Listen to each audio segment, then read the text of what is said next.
Alemania, 1937. En solo 4 años, imponiendo su política económica nacional por la fuerza, Adolf Hitler parece estar cumpliendo su promesa de devolver la prosperidad a Alemania. Alemania en 1933 está económicamente hundida. Hay más de 6 millones de parados. Cuando Hitler toma el poder en 1933, hace al pueblo alemán la promesa de que esta será su mayor prioridad. Los nazis habían cosechado los frutos de la recuperación económica mundial y se apoyaron en políticas proteccionistas para dar máxima prioridad a la producción nacional, al tiempo que ponían en marcha un rearme militar a gran escala. No sé de ningún industrial o empresa que no apoyara el rearme. Y de hecho yo diría que era algo con lo que estaban de acuerdo la mayoría de los patriotas alemanes. Tenemos lo que parece crecimiento económico, estabilidad política. Y tenemos un país que empieza a parecer que está siendo bien dirigido y gestionado. Pero esta recuperación económica tuvo un lado más siniestro: la utilización de las leyes raciales de Nuremberg para confiscar negocios y propiedades de los judíos por los nazis. Los nazis y sus colaboradores se beneficiaron de la arianización, que fue un saqueo generalizado de propiedades y bienes judíos. Mientras Alemania saboreaba esta confianza recuperada, Hitler y sus compinches estaban muy ocupados vendiendo su alma. El oro de Hitler. Episodio 2. El milagro económico nazi.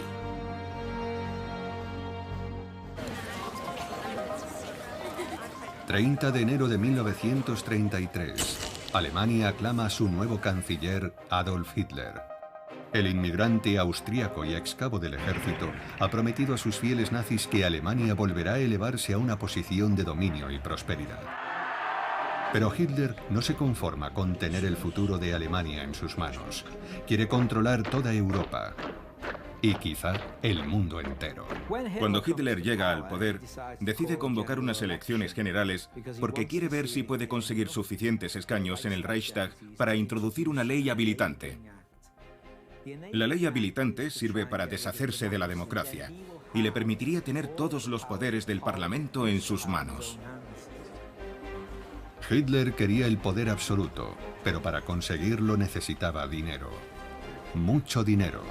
El 20 de febrero de 1933, Hermann Göring, presidente del Reichstag, convocó a 25 de los más destacados industriales y financieros de Alemania a una reunión secreta con Hitler en su residencia oficial para discutir la financiación de la campaña electoral de los nazis. En esta reunión están presentes algunas figuras muy significativas. Tenemos a Gustav Krupp, Fritz von Opel, Georg von Schnitzler, Albert Vogler. Estamos hablando de empresarios del más alto nivel.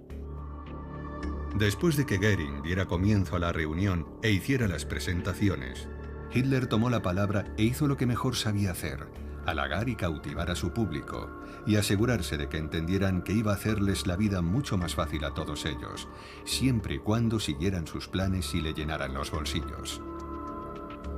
14 años después, durante los juicios de Nuremberg, en 1946, los documentos presentados mostraron el alcance de la cooperación y de las contribuciones de los industriales a la causa nazi.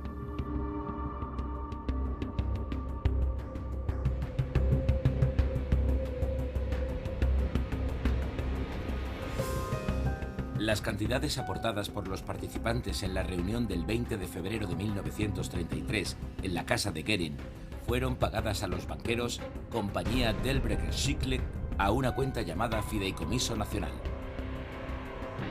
Se dispuso que yo sería el responsable de esta cuenta, que administraba como fideicomisario, y transfería sus fondos extendiendo cheques a nombre del señor Hess.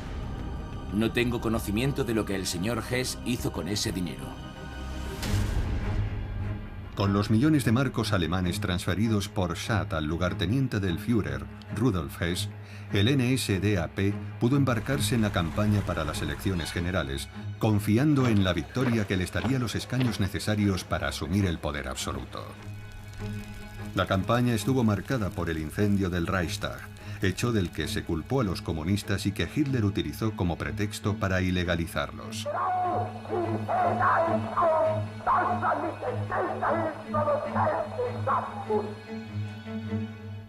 En las elecciones del 5 de marzo, los nazis aumentaron su porcentaje de votos, pero no alcanzaron la mayoría absoluta que buscaban. Iban a tener que negociar para formar una coalición en el Reichstag, por lo que mantener las arcas llenas era más importante que nunca. Como recompensa por sus servicios como intermediario con los principales magnates, se ofreció de nuevo a Schadt el 17 de marzo de 1933 su antiguo cargo de presidente del Reichsbank. El régimen de Hitler necesitaba credibilidad en este momento, y la mejor forma de conseguirla era mantener a su lado a figuras con credibilidad internacional. Y Schadt, que era una especie de portavoz del mundo financiero conservador, podía darles realmente esa credibilidad. A la hora de atraer a grandes empresas y financieros, Schadt fue el colaborador más importante de Hitler y Göring, pero su colaboración no estuvo exenta de conflictos. El 1 de abril de 1933, las tensiones entre ellos estallaron cuando Hitler declaró un boicot nacional a los negocios judíos y envió a sus matones de camisas pardas para intimidar y atacar las tiendas y grandes almacenes de propiedad judía. Schadt reconoció inmediatamente la estupidez de tal movimiento. En primer lugar, estaban los inversores extranjeros que dijeron: estos grandes almacenes pueden ser judíos, pero nosotros somos ingleses, franceses, italianos, no somos judíos, y nos están perjudicando. Si quiebran, perdemos nuestra inversión. Con los bancos pasaba lo mismo. Decían: no somos judíos, hemos prestado dinero a estos grandes almacenes. Si no pueden pagar sus préstamos, nosotros perdemos.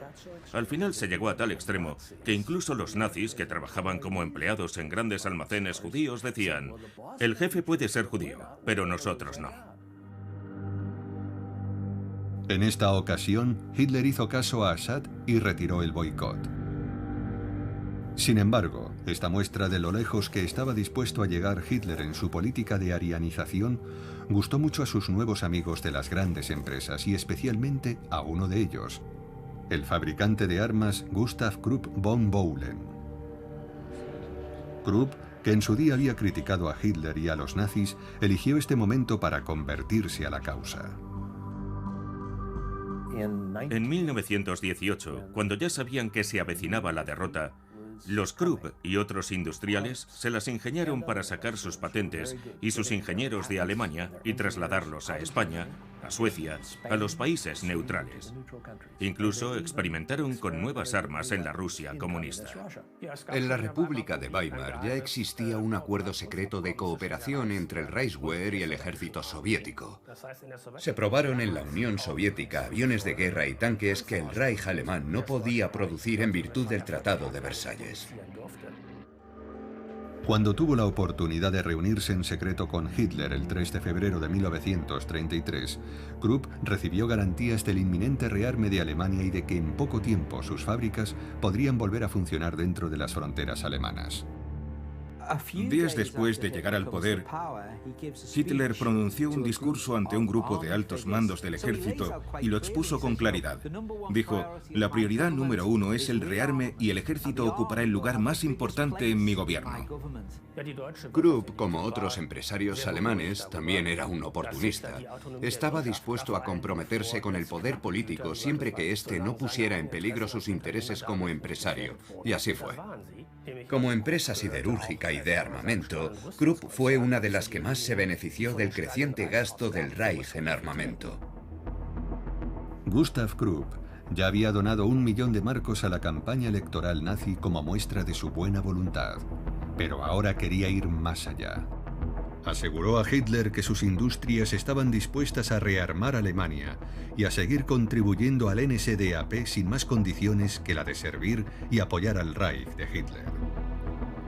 Este fue el comienzo del pacto fáustico entre la élite nazi, las grandes empresas y el ejército alemán que iba a controlar el Tercer Reich hasta su fatídico final.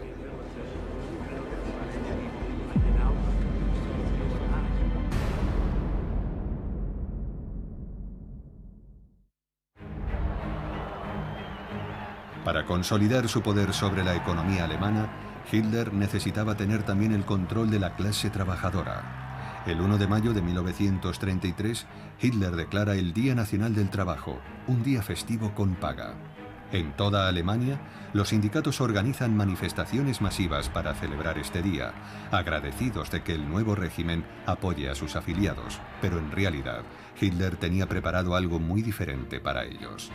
Al día siguiente, las tropas de asalto nazis toman las sedes de los sindicatos en todo el país, deteniendo a sus dirigentes y confiscando todos sus bienes, incluyendo empresas de propiedad exclusiva, bancos, periódicos, tiendas y empresas de servicios. Se confiscaron bienes por valor de más de 180 millones de marcos, lo que la convirtió en una de las operaciones más rentables para el régimen nazi en tiempos de paz. El hombre detrás de esta operación es el nuevo líder sindical, Robert Ley. Ley estableció un nuevo sindicato estatal nazi, el Frente Laboral Alemán o DAF. Los trabajadores alemanes solo podían afiliarse a este sindicato controlado por los nazis. Solo en 1934 las cuotas recaudadas por el DAF supusieron al partido nazi 300 millones de marcos. Pero su principal responsabilidad era tener a los trabajadores bajo el control del Estado. Las pagas de beneficios, reivindicaciones salariales, reducciones de jornada laboral y las huelgas dejaron de ser un problema para los empresarios, ya que Hitler cumplió acabar con los sindicatos. A la vez, los nacionalsocialistas, haciendo uso de su nuevo poder, lanzan un imponente programa de obras públicas e infraestructuras para garantizar el pleno empleo. Hitler se embarca en unos proyectos de obras públicas como parte de esa recuperación económica que ha prometido al pueblo. El más famoso es la Autobahn, que es esta impresionante red de autovías que no tiene precedente en ningún país del mundo. En pocos meses, Alemania estaba irreconocible. Edificios modernos surgen en las ciudades, conectadas por una renovada infraestructura de autopistas y líneas ferroviarias, además de viviendas asequibles para los trabajadores y sus familias. La calidad de vida de los alemanes de a pie había mejorado mucho y el desempleo estaba casi erradicado.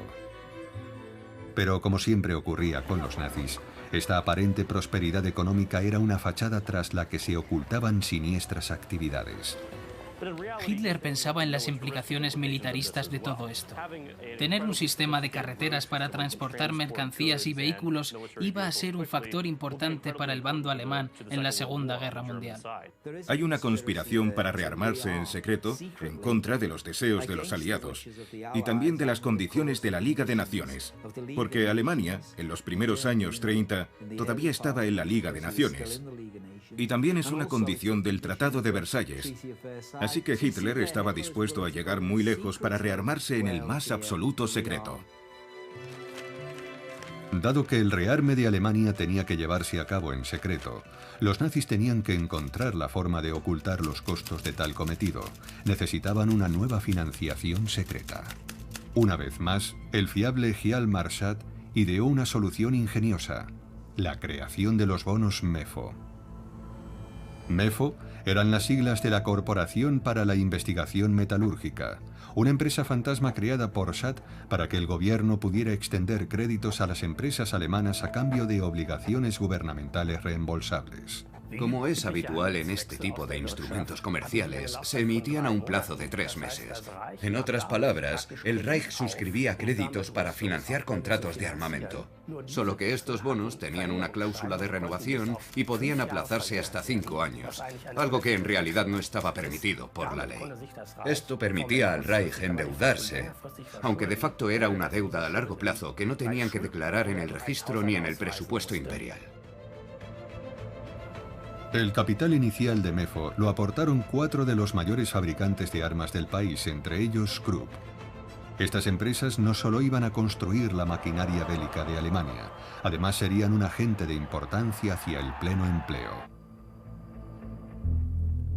Con sus altos hornos a plena capacidad y el negocio en auge, Gustav Krupp decidió que era el momento de mostrar a Hitler lo agradecido que estaba por su apoyo. Para ello estableció un fideicomiso llamado el Fondo Adolf Hitler, en el que él y otros magnates de la industria podían donar a los nazis parte de sus beneficios por la campaña de rearme. En un principio, esas donaciones se consideraban voluntarias. Más tarde, Krupp impuso que las donaciones debían ser el 0,5% de los costes salariales totales el año anterior. En su primer año esto supuso una inyección de 30 millones de marcos. Al principio, Hitler decretó que este fideicomiso a su nombre solo sería utilizado para financiar al partido nazi.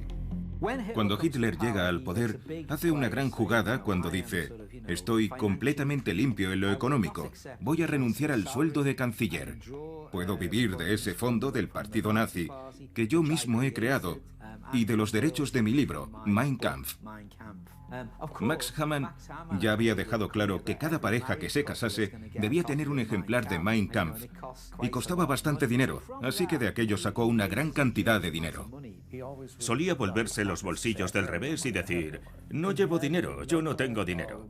Tenía una serie de personas importantes como Max Hamann que actuaban como sus administradores personales y utilizaban un mecanismo poco conocido, que es que un fideicomiso puede ser verbal, no tiene que ser necesariamente un documento firmado. Y él tenía fideicomisos verbales con Max Hamann y con su fotógrafo Hoffman, que se encargaba de sus fondos personales. Si Max Hamann, el editor de Hitler, era su mano derecha en sus finanzas privadas, su mano izquierda era su fotógrafo personal, Heinrich Hoffmann. Hoffmann gestionaba la segunda fuente de ingresos más importante de Hitler, sus derechos de imagen. Hitler y Hoffmann cobraban un porcentaje de cada postal, foto autografiada e imagen impresa en un periódico o revista. Durante los años de su gobierno, ambos hombres amasaron una fortuna. El jefe de propaganda nazi, Joseph Goebbels, registró los derechos del nombre de Hitler, así que si una ciudad quería nombrar una plaza o una calle con su nombre, tenía que pagar derechos por hacerlo. A pesar de sus pretensiones de vivir modestamente, Hitler ganaba mucho dinero. Solo en su primer año como canciller declaró a efectos fiscales unos ingresos de 1,2 millones de marcos. Esta sería su primera y última declaración de impuestos en sus 13 años y medio en el poder. En una ocasión, unos serios y cumplidores funcionarios del fisco, funcionarios del gobierno alemán, van a ver a Hitler y le dicen: mi Führer, no conseguimos encontrar sus declaraciones de impuestos. Y Hitler firma de inmediato un decreto autoexculpándose de cualquier posible delito. Lo que sí hay que decir es que Hitler no era un derrochador, no era un amante del lujo. Vestía de una manera muy normal, no gastaba mucho dinero, no vestía ropa de grandes diseñadores. Pero siempre hay excepciones a la regla. En 1935, Gustav Krupp se aparta como presidente del Fondo Adolf Hitler y lo sucede el secretario privado de Hitler, Martin Bormann. Bormann utiliza los ingresos para renovar la residencia de montaña de Hitler en Baviera, donde se construye también su propia casa, convirtiéndolo en una lujosa fortaleza que sería conocida como Berghof. En realidad está usando este dinero para gobernar Alemania de una forma más eficiente. Y esa es la razón de que quiera ampliar Berghof, porque es un centro de gobierno. Así que tiene sentido, y siempre podía decir: esto no lo está pagando el gobierno, no lo están pagando los contribuyentes, lo estoy pagando yo, y todas las donaciones al fondo Adolf Hitler son voluntarias. El 3 de agosto de 1934 fallece el presidente Paul von Hindenburg. El dinero entra a raudales y la popularidad de Hitler está en lo más alto, así que convoca un referéndum para unificar los cargos de presidente y canciller de la República Alemana. Se aprueba por una abrumadora mayoría y Hitler se convierte en el Führer del Tercer Reich, con todo el poder en sus manos para iniciar la siguiente fase de su plan: recuperar las fronteras anteriores a Versalles y lanzar una ofensiva contra el resto de Europa.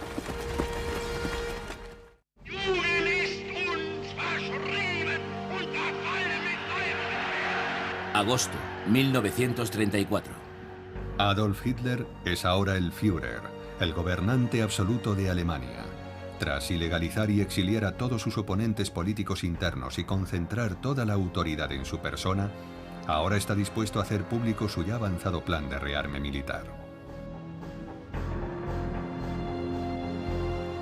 mientras embauca a los otros líderes mundiales asegurándoles que su rearme no tiene una intención agresiva. Confía en su recién ascendido ministro de Economía, Hjalmar Schacht, para alimentar económicamente el rearme a un ritmo redoblado.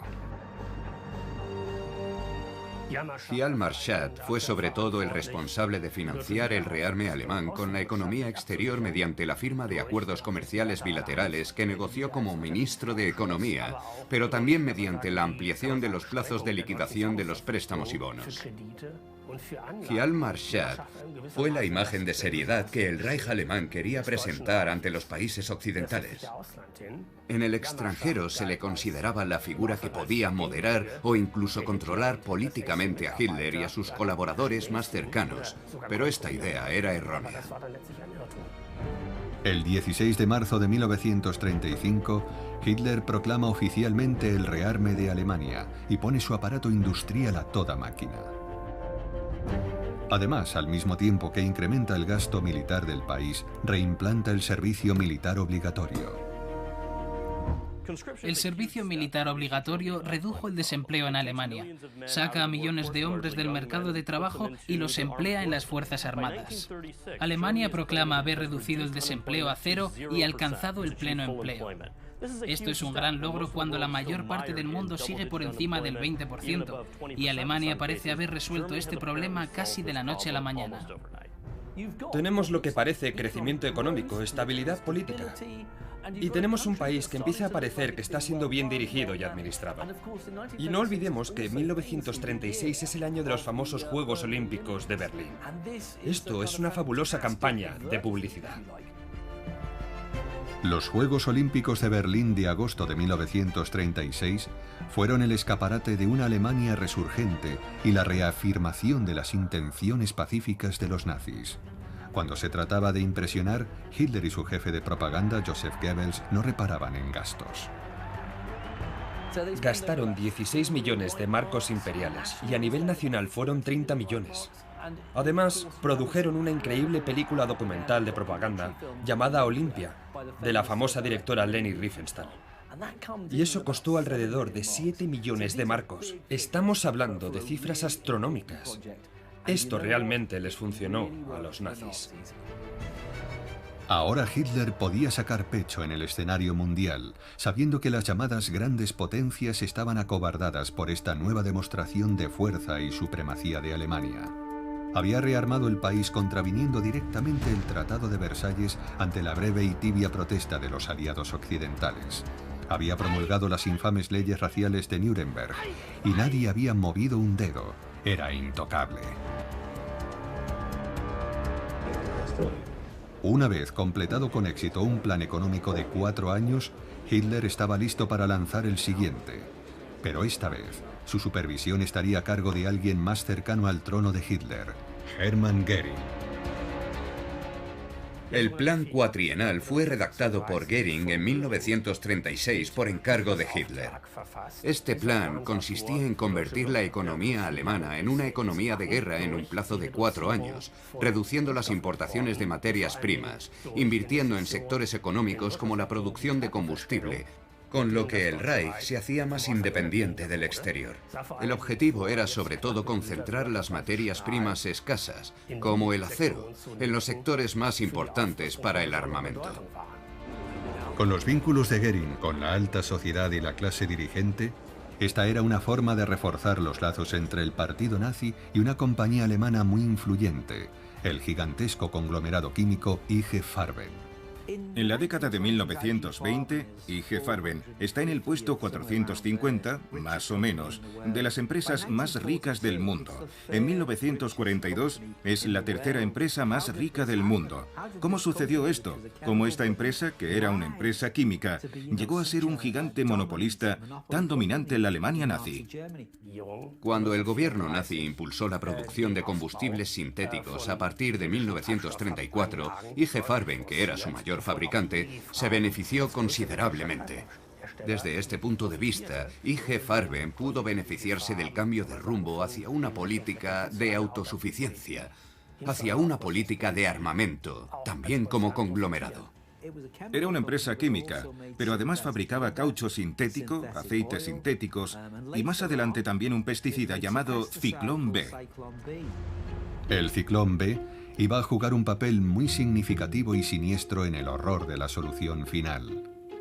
La relación entre IG Farben y los nazis se remontaba cuando hicieron contribuciones económicas a las campañas electorales nazis. Algunos de sus ejecutivos más importantes eran miembros del partido. En la reunión secreta entre Hitler y los principales industriales alemanes el 20 de febrero de 1933, el cártel químico estuvo representado por un importante miembro del Consejo, Georg von Schnittler. Tras aquella reunión, IG Farben se convirtió en uno de los principales donantes del partido nazi. Dan unas donaciones muy cuantiosas al fondo Adolf Hitler, pero también hay un quid pro quo, porque IG Farben no solo apoya a Hitler desde la barrera, insiste en que sus directores tengan una visión nacional socialista. Y de hecho les da cursos de formación dentro de sus programas de formación. Así que hablamos de una compañía que no juega simplemente un papel marginal. Es una compañía que realmente se involucra con el régimen de Hitler. El nuevo plan económico cuatrienal iba a impulsar la producción de guerra sin precedentes, pero no todos estaban impresionados con el trabajo de Hermann Göring. Hjalmar Schacht pensaba que el peso pesado nazi estaba invadiendo su territorio y utilizando su posición para enriquecerse y promocionarse a él tanto como a Alemania.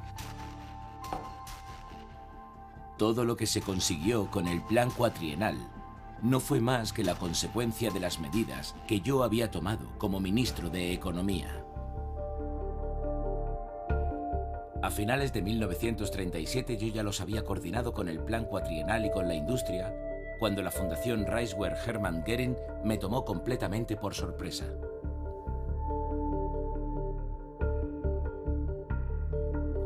Göring no había dejado de explotar el plan cuatrienal en su beneficio personal. Fue cuando los fabricantes de armamento se preocuparon por la calidad de las principales reservas de mineral de hierro en las montañas de Harz. Göring no solo prohibió el uso del mejor mineral importado, sino que fundó una nueva empresa estatal de fundición de hierro llamada Reichswerk Hermann Göring, de cuyos beneficios iba a embolsarse una generosa tajada.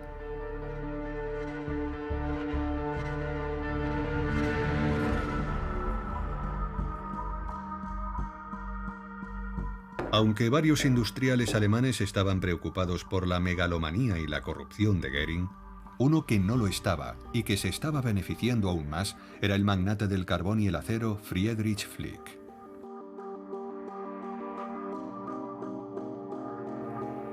Flick, un hombre que había construido su imperio industrial desde los cimientos, fue uno de los 25 empresarios presentes en la reunión secreta del 20 de febrero de 1933. En aquella ocasión, Flick contribuyó con una donación de 100.000 marcos, que se convertirían en una aportación anual. Como muchos otros, Flick obtendría a cambio contratos para el programa gubernamental de rearme. Pero iba a involucrarse más con el régimen nazi cuando su representante, Otto Steinbrink, le presentó al Reichsführer de las SS, Heinrich Himmler. Flick se convirtió rápidamente en partidario del mariscal. En este círculo de amistades del Reichsführer de las SS estaban representados empresarios alemanes como miembros de consejos de administración de empresas alemanas. Este grupo de amigos del Reichsführer de las SS tenía la misión de recaudar donaciones en beneficio del mismo Heinrich Himmler, de las que éste podía disponer libremente. Estas donaciones anuales ascendían a cerca de 1 millón de marcos al año. Himmler había visto con amargura cómo su eterno rival por la atención de Hitler, Göring, se había convertido en el señor de la economía alemana.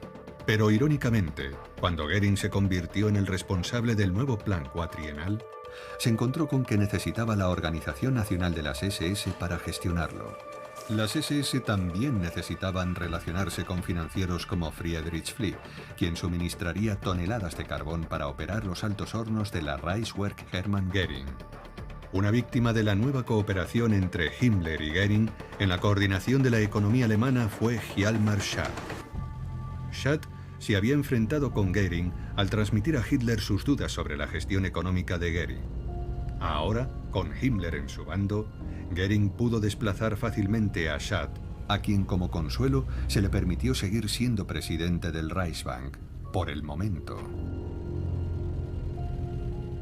No creo que Hitler fuera un buen gestor. Creo que su sistema era dar a 4 personas el mismo trabajo y dejar que se pelearan por hacerlo. Había mucha gente que competía por obtener la atención de Hitler. No se delegaba adecuadamente, no había una gestión adecuada.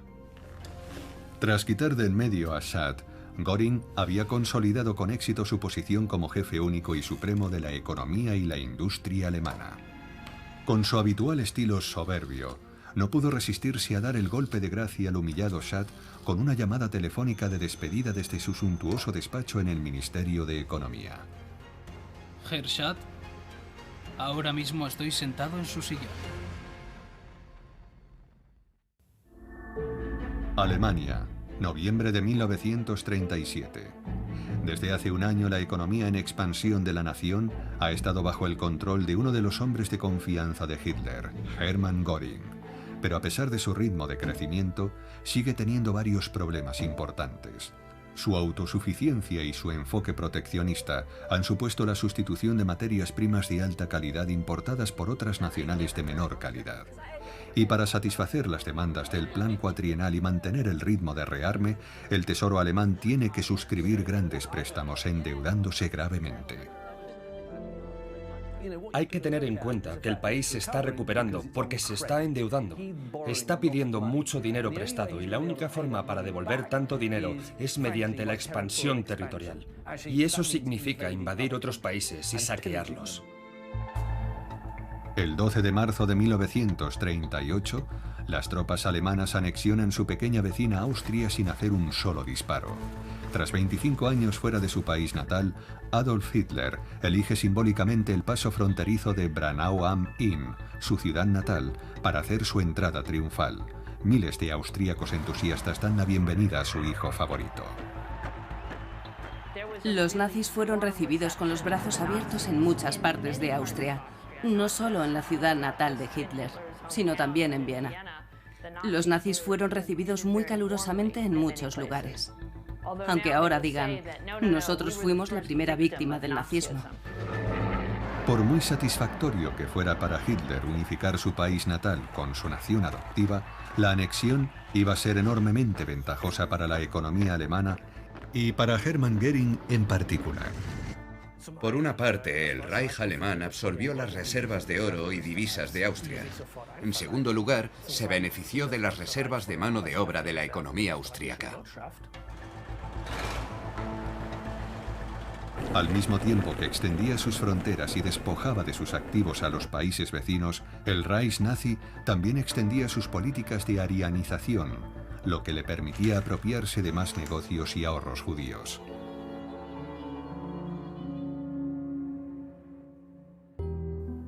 La arianización era un programa muy bien desarrollado y bien orquestado. Adolf Eichmann había desarrollado una estrategia muy eficiente para despojar de todo a los judíos que querían irse. Primero de Austria y en segundo lugar de Alemania.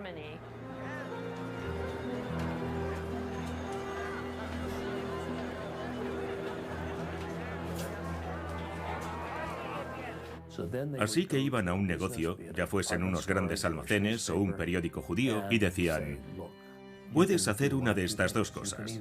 Puedes vendernos todo por una décima parte de su valor, pero te daremos el dinero y te daremos un billete a Francia y podrás seguir con tu estilo de vida.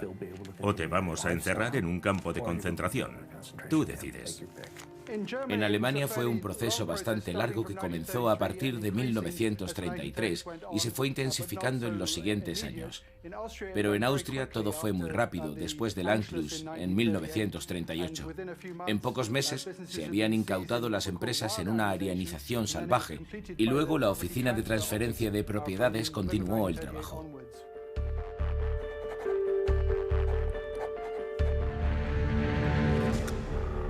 En esta etapa, los nazis aún no habían puesto en marcha la solución final a la cuestión judía.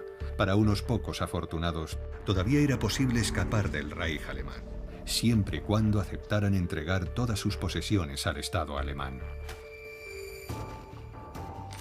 La familia sobre la que escribí, los Hammersbell, vi sus documentos de arianización y es realmente desgarrador, porque todo, desde, por ejemplo, un anillo de esmeralda roto hasta su piano, todo estaba en esa lista y no te permitían abandonar el país a menos que lo entregaras absolutamente todo.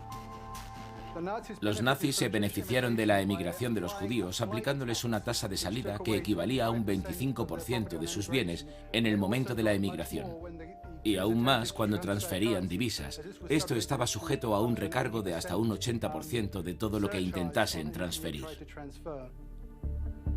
A medida que aumentaba la presión de la arianización entre 1935 y 1938, no era raro que los judíos vendieran sus negocios a arios en los que pensaban que podían confiar para que los gestionasen hasta que les permitieran regresar. Así que muchos de los judíos que tenían negocios en esta época pensaron que esto de los nazis podía ser como una fase pasajera. De acuerdo, vamos a cumplir con las normas de arianización. Y sobre el papel, voy a pasarle mi negocio a mi gerente ario con la esperanza de que me lo devuelva cuando regrese de donde sea. Por desgracia, una vez que se había firmado el traspaso, estaban completamente a merced de aquellos socios y no había nada que pudieran hacer si los expulsaban.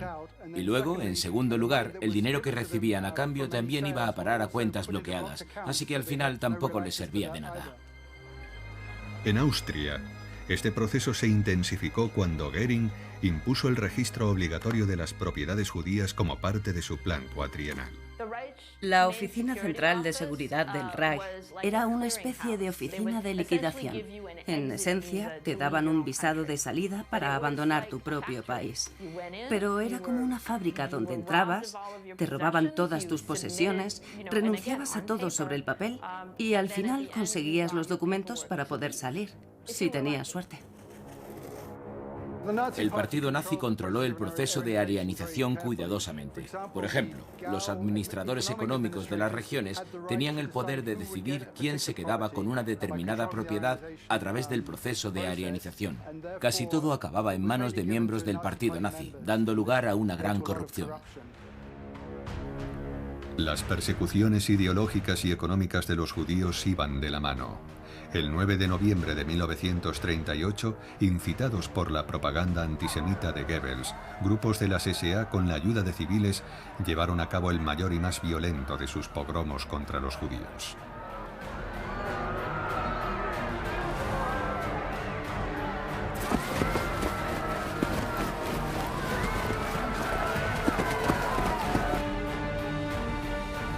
La noche de los cristales rotos.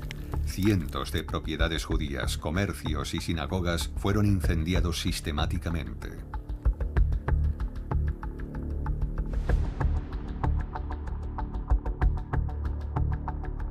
Muchos de los comercios destruidos estaban asegurados por arios que habían alquilado locales de su propiedad a los judíos. Y ahora esos arios reclamaban su dinero poniendo algunas compañías de seguros alemanas al borde de la quiebra. Goering estaba furioso con Goebbels. En una reunión le dijo, ¿no podrías haber matado a unos cuantos judíos en lugar de romper los escaparates que luego tenemos que repararlos con cristal belga importado? Goering ideó una solución muy simple. Hizo responsables a los judíos de la violencia y les exigió el pago de 1.000 millones de marcos a través de impuestos directos adicionales a modo de reparación. Aplicaron un impuesto sobre la riqueza a todos los judíos, que debían pagar a lo largo de 18 meses en 5 plazos. Así se apropiaron de un 25% de todo el capital judío, más de 1.000 millones de marcos imperiales. Y se justificó como un impuesto punitivo. Los judíos no habían sido los responsables, fueron las víctimas.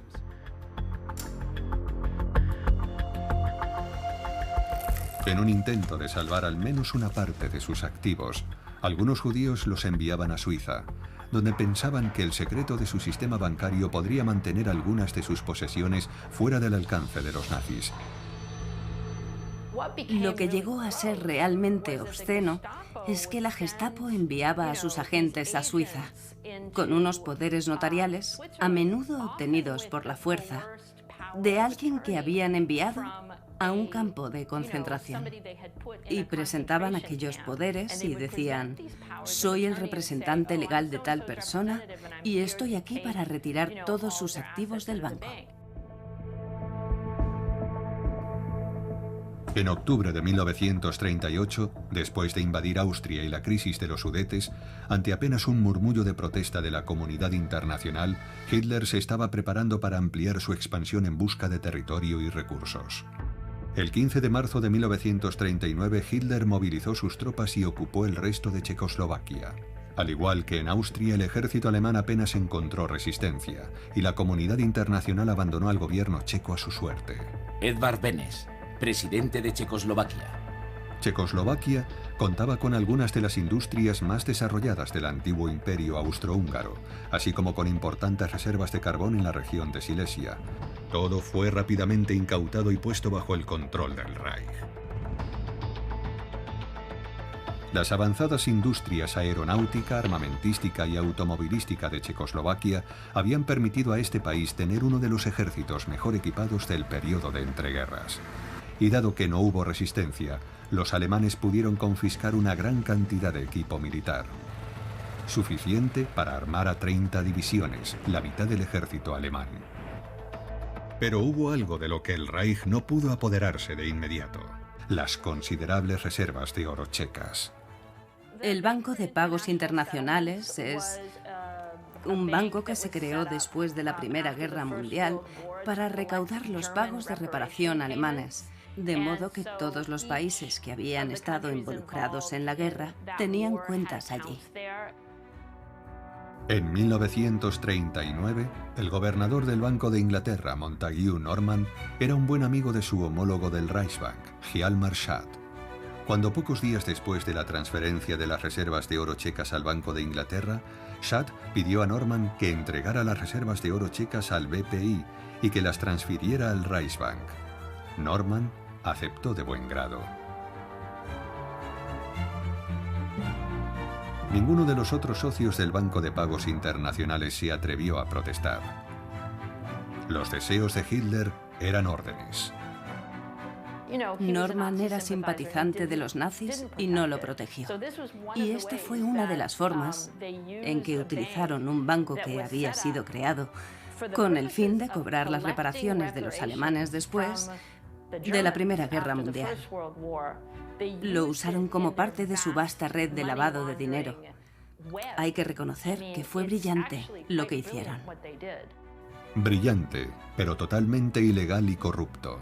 Para el verano de 1939, Adolf Hitler era el gobernante absoluto de un Reich que se estaba expandiendo sin oposición por toda Europa. Lo había conseguido con la ayuda y la complicidad de su círculo íntimo de industriales y financieros sin escrúpulos y del creciente poderío del ejército alemán. No es que Hitler estuviera controlado por el ejército o las grandes empresas. Él siempre es un agente libre en ese cártel. Aunque, por supuesto, tienen un enorme peso que en ciertos momentos influye en sus políticas. Pero no controlan sus políticas. Hitler no es un títere del ejército, ni es un títere de las grandes empresas, sino que todos son socios. Pero a pesar del voraz crecimiento de su economía, el déficit financiero y comercial del Reich alemán se había disparado hasta niveles inimaginables. Para alimentar al monstruo que había creado, Hitler iba a tener que extender mucho más allá las fronteras de Alemania y robar mucho más.